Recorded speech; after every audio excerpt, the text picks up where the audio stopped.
Hello. This is kind of a test. First time I'm kind of playing around with this stuff, so bear with me, as they say. Um, today I was listening to, I guess, NPR.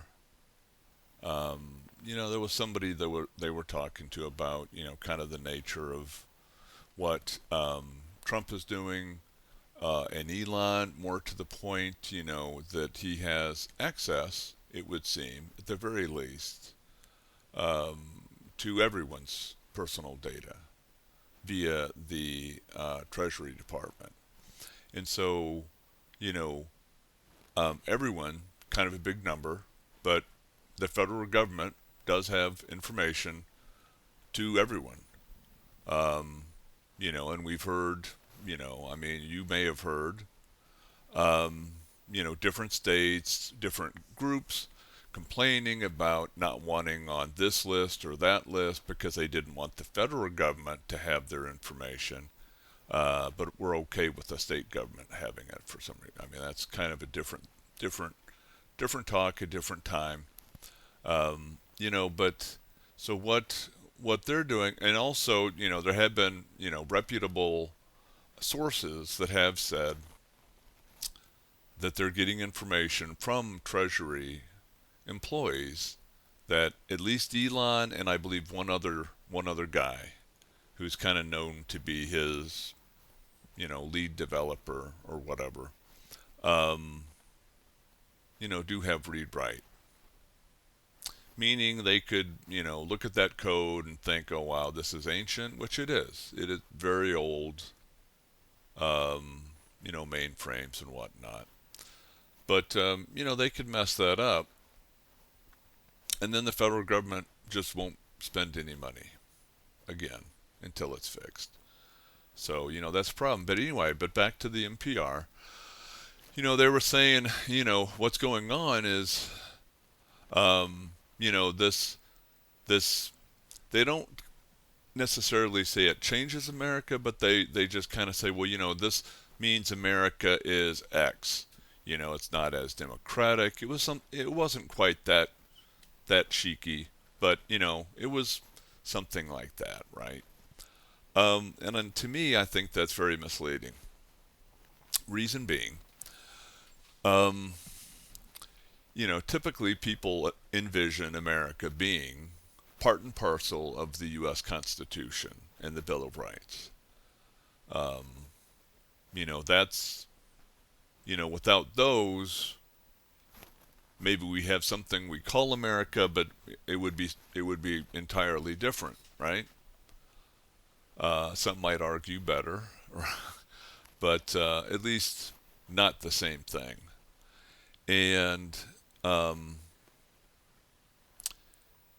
what he's doing, by way of taking over the Treasury Department, having access to everyone's information, no one out there, especially not a businessman, needs information to all 330 million or whatever we have in the states, information. And so, that's social security number, that's medical information, that's tax information.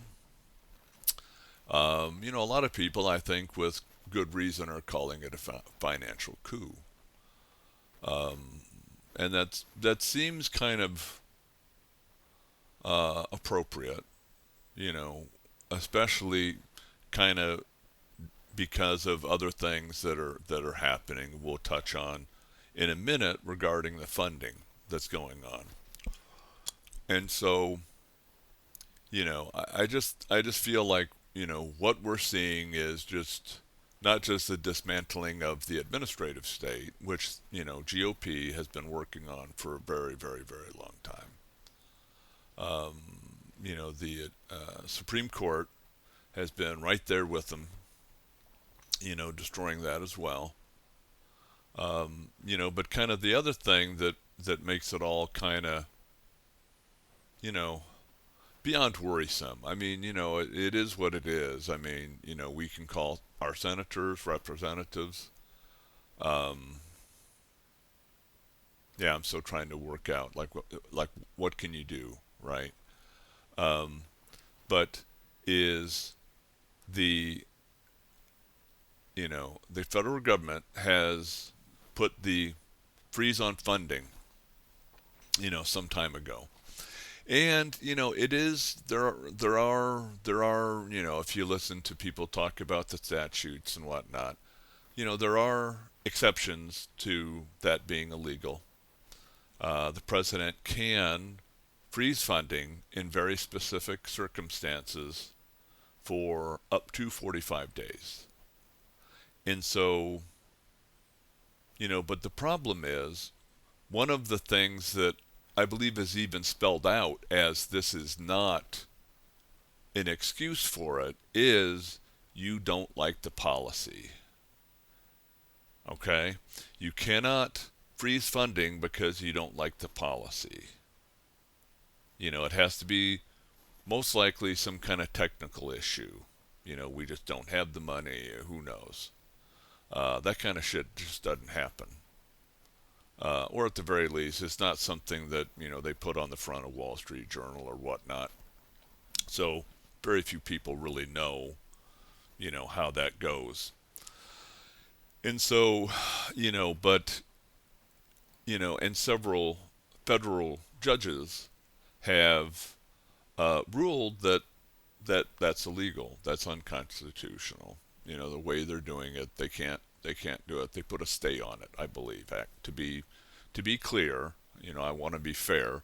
I believe they put a stay on that action, meaning it can't happen. But federal government did absolutely nothing to change it. They're still freezing. So we have a federal government, the executive branch, that is just disregarding the judiciary.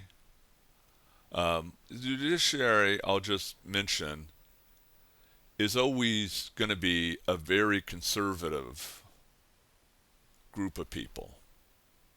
To some extent, that makes sense and it's good because if you want people to preserve the laws, preserve, you know, what has been the common interpretation of said laws, it's probably not a bad argument to say, we do need conservative people there. So I don't have any problem with that, so long as they are consistent.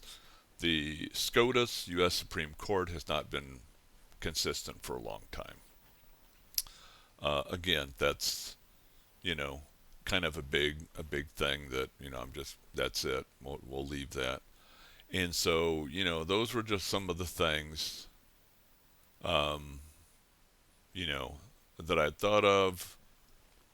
Kind of what the governments do. Oh, sorry. And then the freezing of funds. Those are funds that were appropriated by Congress. And so if the executive is just disregarding what the Constitution has you know, decided, um, even though the Constitution or the Congress is, in my estimation, a lot of parts of the government are, you know, they do lean right. They do make it easier um, for that group to stay in power. But I digress. So again, if the executive is disregarding what Congress has done, disregarding what the judiciary is saying, then we have something that doesn't even slightly come close to fitting the Constitution. The Constitution is kind of a blueprint for how the government's supposed to work, and they're far afield of that, as well as um, the birthright citizenship is very clear in the Constitution. It's been upheld by plenty, conservative people. And, they're just disregarding that as well, because that was, the court had ruled that that's unconstitutional for them to disregard that, and they just said, well, we disagree. So, I mean, some of the media is kind of, in my opinion, looking at that, saying that, that they threw out the Constitution. I think at the end of the day, like the point I was making, their actions tell us, yes, that's true. They are disregarding the Constitution.